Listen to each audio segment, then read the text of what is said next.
Bonjour, bienvenue sur ma chaîne YouTube, Vivre avec la CEP, des bâtons dans les roues. Alors aujourd'hui, la chaleur, plus précisément le phénomène du TOF. D'-U-H-T-H-O-F-F si jamais vous cherchez sur Internet. Je vais vous parler donc des manifestations de ce phénomène, ce que ça engendre, ce n'est pas grave, je vous rassure tout de suite, et des solutions. Wilhelm Hutthof est un ophtalmologiste allemand et c'est en 1890 qu'il se rend compte que une vision floue en fait est provoquée par l'exercice physique et aussi la montée de température du corps. Un peu après, ces études vont être prises et donc voilà, les médecins se rendront compte que c'est lié à la sclérose en plaques et que l'augmentation de la chaleur du corps, de la température du corps, et que l'exercice physique trop intensif, eh bien, crée des soucis. En fait, des soucis qui sont déjà là. Ça réactive des séquelles qu'on a pu avoir, par exemple, lors de poussées. Alors, attention, ne vous inquiétez pas, c'est momentané. Donc, pas de souci là-dessus. Alors, que ce soit canicule, évidemment, ou très forte chaleur. Personnellement, à partir de 26 degrés, je suis totalement débranchée. Et utilisez bien le mot débranché, parce que si vous dites fatigué, les gens vont vous dire « Ah mais moi aussi, forte chaleur, ça me fatigue ». Or, ça n'a rien à voir, c'est vraiment une fatigue puissance 10 000. En été, je ne peux pas aller ailleurs qu'en Normandie ou dans le Nord. Voilà, des pays comme l'Espagne, le Portugal, l'Italie, le sud de la France, même la Vendée, c'est impossible en fait. Donc voilà, c'est vraiment être débranché. On ne peut plus rien faire. On ne peut plus lever le bras, on ne peut plus marcher. On n'a qu'une envie, c'est se poser, s'allonger et attendre que ça passe. Le phénomène du TOF peut aussi se déclarer avec d'autres éléments que la canicule ou la chaleur. Ça peut être la chaleur par un feu de cheminée, par un poêle allumé, par le four aussi. Personnellement, ça me le fait pour tout ça. Ça le fait évidemment avec de la fièvre, ça c'est évident.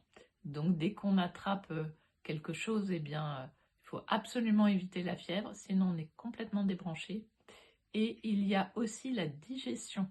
Alors ça, la digestion, je l'ai déduit parce qu'en fait, je me demandais pourquoi, après chaque repas, j'étais mais complètement débranchée et je dormais. Donc évidemment, on me disait, évidemment, la sieste après le repas, c'est normal.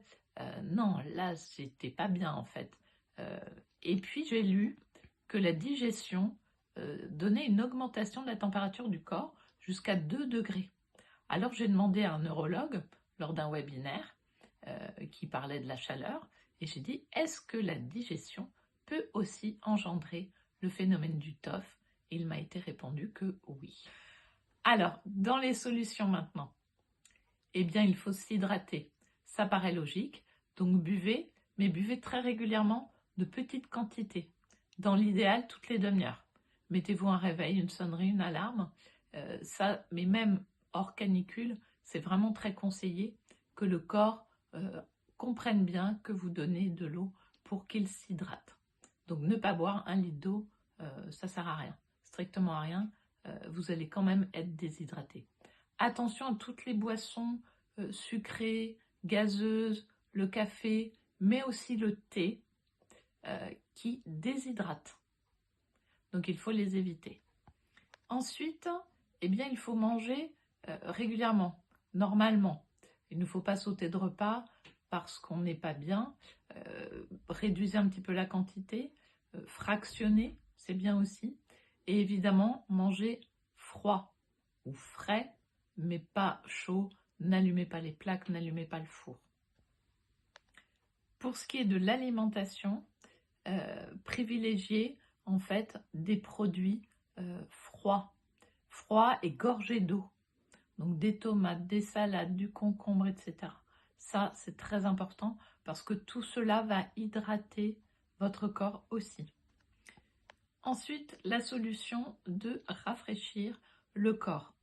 Si vous êtes débranché, phénomène du TOF, vous avez chaud, prenez une douche supplémentaire, si je puis dire, rafraîchissez votre corps avec un gant mouillé d'eau froide sur le front, sur le visage, sur la nuque. Très important, la nuque, ça rafraîchit énormément.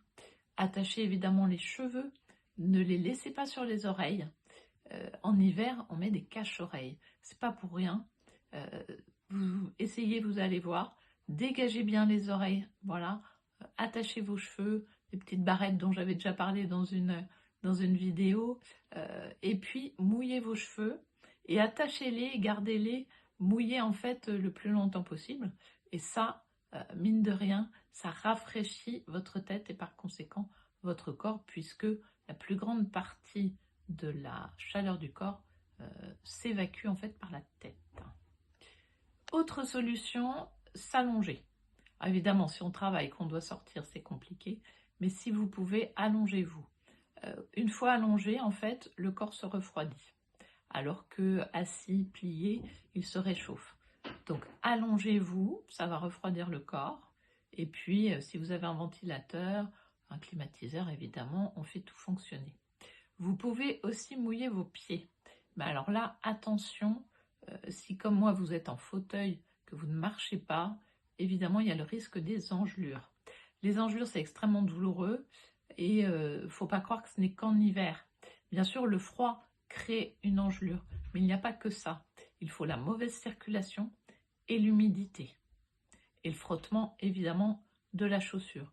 Donc, si vous mouillez vos pieds pour vous rafraîchir, évidemment, ça fonctionne très bien, mais attention, il faut bien les sécher. Il existe aussi un suroreiller rafraîchissant. Je crois même qu'il en existe pour tout le matelas. Ça se met au frigo, ça refroidit donc, et vous le sortez, vous le posez. Alors, je conseille de mettre une serviette entre cette poche de gel refroidi et votre peau, parce que même si ça n'a pas l'air comme ça extrêmement froid, parce que ça ne vient pas du congélateur, attention quand même à votre peau, mettez une serviette, et puis tout doucement, votre tête va se refroidir, et par conséquent, tout votre corps. Ensuite, il faut garder le logement frais en cas de canicule. Donc évidemment, on ferme les volets, on ferme les fenêtres, on ferme les rideaux. Il ne faut pas croire que juste les volets et la fenêtre vont suffire. Il faut fermer les rideaux parce qu'il y a toujours un petit ray de lumière qui peut entrer et ça chauffe, mine de rien. Donc tirez aussi les rideaux. Vous gardez frais, vous essayez de garder frais, ventilateur, climatiseur comme j'ai dit tout à l'heure. Vous pouvez aussi, face à un un ventilateur, mettre une bouteille d'eau congelée. Ça va rafraîchir. Voilà toutes les astuces que je peux vous donner. En tout cas, si vous ressentez ce phénomène du TOF, pas de panique, ça va passer dès que vous pourrez vous rafraîchir, dès que la température extérieure va baisser. Donc pensez bien aussi que ce n'est pas que en temps de canicule, donc faites attention à vous et puis n'hésitez pas à adapter vos activités. Évidemment, s'il faut sortir, on essaie d'éviter. Si vraiment il faut sortir, eh bien on va dans des endroits climatisés. Voilà, donc toutes ces petites astuces pour vous aider et puis aussi pour rassurer tous ceux qui se demandaient peut-être pourquoi après le repas ils ressentaient vraiment une très très très grande fatigue. C'est ce fameux phénomène du TOF. Il ne va pas aggraver vos symptômes, vos séquelles, pas d'inquiétude là-dessus. Donc vraiment, on se refroidit bien, on redescend la température du corps et puis après tout va bien.